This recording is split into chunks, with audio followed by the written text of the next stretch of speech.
E a partir de agora a gente já conversa com o presidente do Sindicato dos Médicos daqui de Alagoas, Dr. Marcos Holanda, sobre a letalidade da Covid-19, que é uma letalidade realmente assustadora. Doutor Marcos, muito boa tarde, o senhor nos ouve bem? Escuto sim, Lucas. Tudo certo. Boa tarde.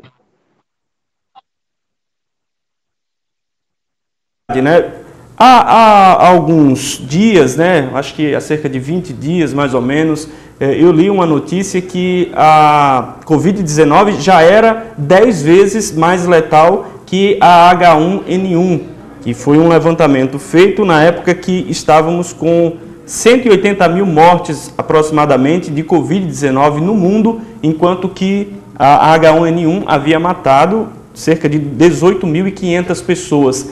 Como está o cenário atualmente, doutor?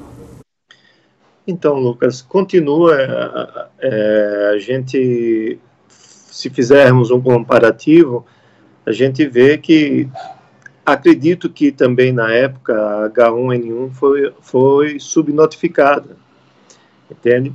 E passou muitas, eu acho que teve muito mais casos em relação a esses números que você colocou aí, que é fonte do Ministério da Saúde e da Organização Mundial também. Você vê que no Brasil, em 2009 e 2010, nós tivemos uma letalidade em torno de 2.098 pessoas. E você veja que 2009 a 2010, em um ano, e hoje, com a Covid, colocando que o primeiro caso começou no dia 26 de fevereiro, até hoje, dia 1º de maio, ainda não vi o boletim de hoje, eu acredito que ainda não saiu, mas a gente consegue ver que nós nos aproximamos em quase próximo a torno de 6 mil óbitos.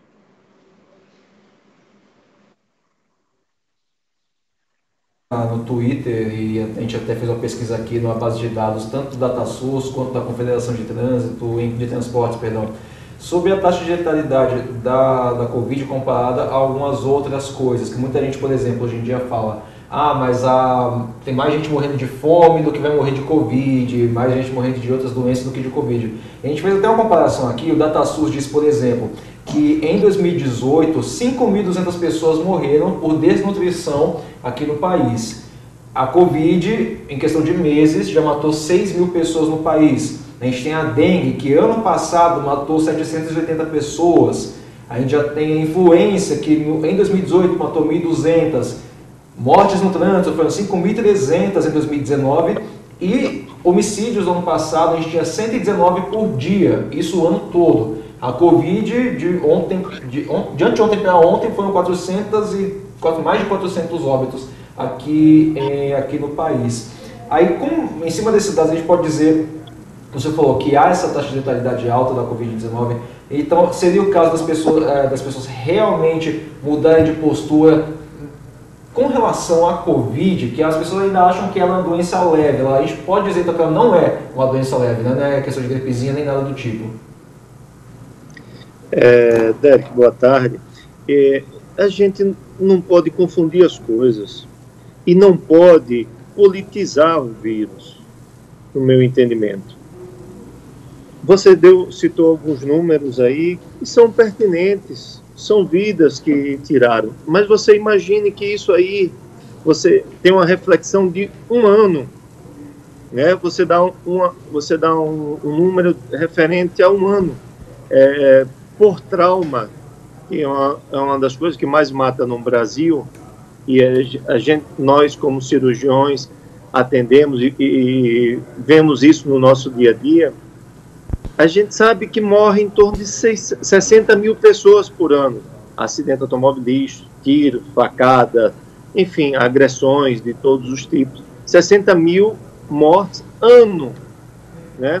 Então, há tempo para você fazer uma prevenção, de você trabalhar isso, de você fazer campanhas, enfim.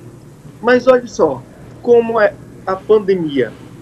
Em cima da hora, muitos não acreditavam que iria chegar aqui, né? Pelo fato de se tratar que estava na China. Começando no dia 26 de fevereiro, o primeiro caso, ou seja, estava acabando o carnaval, mostrando que a pessoa não foi contaminada no carnaval, mas com certeza o carnaval fez com que isso agravasse ou crescesse os números. Então, o que eu falo é que a gente não pode politizar esses números, nem o vírus, porque a quantidade cresceu e a curva se achatou um pouco, realmente, porque nós passamos aqueles 15 primeiros dias em casa, ou seja, a população obedeceu mais ou menos aquelas 2 semanas, mas depois todos começaram a ir para a rua novamente, muita gente indo para a rua e não obedecendo às orientações do Ministério da Saúde, da Organização Mundial de Saúde, enfim, dos colegas infectologistas. E aí a gente está vendo um reflexo dessa desobediência. Eu sei que todo mundo precisa trabalhar, precisa ganhar dinheiro, mas nós estamos vivendo um momento difícil. E agora? Muito mais difícil segurar a situação. O que a gente sugere é que aquelas pessoas que realmente fizeram suas coisas certas, tiveram cuidado de lavar as mãos, álcool gel, máscaras, e ficou mais em casa, que continuem, porque esse mês agora tem tudo para piorar. Infelizmente, as pessoas não respeitaram as orientações médicas. Doutor Marcos, ontem eu ouvi uma declaração da doutora Ludmila Rajar, ela é uma médica goiana, que é cardiologista, inclusive chegou a ser cotada para substituir o Luiz Henrique Mandetta no Ministério da Saúde. E ela fez uma crítica ao poder público de forma geral aqui no país. Ela afirmou que o Brasil se preparou mal para enfrentar a pandemia, porque poderia ter se preparado melhor, tendo em vista que os primeiros casos, inclusive os casos mais graves, apareceram na China e também em parte da Europa. O senhor concorda com essa afirmação? O senhor acredita que nós poderíamos ter nos preparado melhor para enfrentar essa doença? Olha só, Lucas, tem aquela história que depois da onça morta, todo mundo vira caçador, né? É muito fácil depois a gente emitir opinião e dizendo que faria assim, faria diferente. Eu prefiro tentar contabilizar ou tentar melhorar as coisas do que ela nos mostrada da forma que já se apresentou. Eu acho que foi tentado, né? Se foi tentado. O ministro, diversas vezes, o Mandetta, eu lembro muito bem da questão de tentar seguir rigorosamente a questão da Organização Mundial da Saúde, para a gente ficar em casa, para ter orientações com os cuidados pessoais. Eu sei que a gente vive num país onde as pessoas, a população tem um índice de pobreza muito grande e que precisam, né, trabalhar, mas o governo tem que fazer a sua parte na questão de liberar o dinheiro que tiver, porque é para dar às pessoas, não é para dar, mas neste momento de pandemia, de tentar ajudar, porque é a situação que se apresenta e o que vale, na sua maioria, é a vida do cidadão, né? Ela fala nisso aí, mas qual é a proposição do nosso presidente até hoje?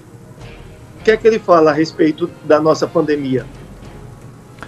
Doutor Marcos, e em relação a essa situação do país ainda, qual a sua avaliação até o momento a respeito do novo ministro da Saúde? A política dele está clara? Lucas, sinceramente, ele é um cara muito respeitado no meio médico, tem doutorado, tem trabalhos publicados, tem tudo, mas eu tenho notado ele muito apático, entendeu? Eu tenho achado ele muito recuado. Você vê que ele está meio que introspectivo, né? Então, assim, eu acho que ele está tolhido em pensar em falar qualquer coisa ou melhorar alguma coisa em relação a isso, porque ele vai fazer o que agora? Né? Ele não sabe se fala ou se fica calado, né? Porque a imprensa pressiona ele e nós estamos numa curva ascendente de casos. E ele, sinceramente, até agora, ele não mostrou para que veio. Está mantendo as coisas que o Mandetta fez. Não vi nada de diferente. Doutor Marcos, agora em relação à ocupação de leitos de UTI, né? Essa é a grande preocupação, além, logicamente, da doença propriamente dita, né? Porque a ocupação dos leitos de UTI, né, sugere um colapso. E a gente corre risco disso acontecer aqui na rede em Alagoas, e se isso pode acontecer rapidamente, porque cada dia que se passa, os casos disparam aqui em Alagoas, mais casos são registrados, nós temos aí mais de 1.000 já confirmados da Covid-19. A gente sabe também que existe um problema de subnotificação. Então, como é que o senhor enxerga esse cenário? Alagoas está correndo risco de colapsar o sistema de saúde? Lucas, concordo com você plenamente em relação às subnotificações. Isso eu venho falando desde o início, né? Eu acho que talvez foi uma das coisas que o Mandetta não se preocupou muito, talvez, não sei se era por falta ou se ele realmente não se preocupou na questão de trazer mais exames. É mostrado que, por exemplo, a Coreia do Sul, a Alemanha e alguns outros países europeus mostrou que quem notificou mais teve o cuidado de isolar esses pacientes e puderam aí trabalhar, né, com a identificação e isolamento daqueles portadores, principalmente os portadores assintomáticos. Em relação ao nosso estado, Lucas, também a subnotificação, acredito que acho que de uma semana e meia para cá, ou 2 no máximo, foi que começou a melhorar essa questão. O secretário realmente se esforçou de Estado em busca de exames, e aí trouxe, e cada vez está se notificando. E, amigo, eu não tenho dúvidas que, como você mesmo já noticiou, o nosso quadro está ascendente. Você viu que de ontem para hoje foi em torno de quase 180, pelo que você está falando aí, já também passou e saiu números de pessoas contaminadas. E a nossa preocupação, quando você vê diretor da Santa Casa vem aqui à imprensa através das redes sociais pedindo que se cuidem, quando da CCIH, médica CCIH da Unimed, se cuidem, a doutora Luciana lá do Hospital Elvio Alto, se cuidem, fiquem em casa, lave as mãos. As coisas estão se fechando, Lucas. Infelizmente, nós temos, por mais que se criou ou tentou criar vagas de UTI, mas o número é muito alto, e é aquilo que a gente falava. Em torno de 5% vai precisar de UTI. Ou seja, se tiver 1.000 pessoas doentes, 5% de 1.000, né, vai dar aí quantas? 50 pessoas, né? Então, e isso vai aumentando cada vez. Se você tiver 5.000 pessoas, 5 vezes 5, 25, vai estar 250 pessoas. Então, 250 pessoas dentro de uma vaga em UTIs aqui no nosso estado, é muita gente para pouco leito. E aí, não estou dizendo aqui que esses pacientes iriam ser entubados, mas que necessitarão de vagas de UTI. E aí, meu amigo, vai ser realmente um colapso, como a gente tem visto no Amazonas, no Pará, agora aqui pertinho da gente, Pernambuco, né? E que são as três. São Paulo está chegando quase 90% dos seus leitos na rede pública, o Rio de Janeiro também. Então é difícil a gente falar, e muitas das vezes as pessoas não entendem, ou não conseguem entender, e eu estou assim, prevendo aqui, espero estar errado, que nesses próximos 10, 15 dias a gente vai colapsar. Doutor Marcos, agora em relação o tempo de permanência nesse leito de UTI. Eu li que, em média, cada paciente com Covid-19, logicamente que isso vai depender de paciente para paciente, por isso que a gente fala em tempo médio, né? Cada um reage de maneira diferente ao tratamento. Eles demoram em média de 15 a 20 dias, e isso também é bastante preocupante, né? Exatamente. Porque você imagina, né, Lucas, o paciente ficar aí de 15 a 20 dias, ou seja, se você tiver 10 vagas, aí se o paciente for para o respirador, né, aí ele fica nesse período.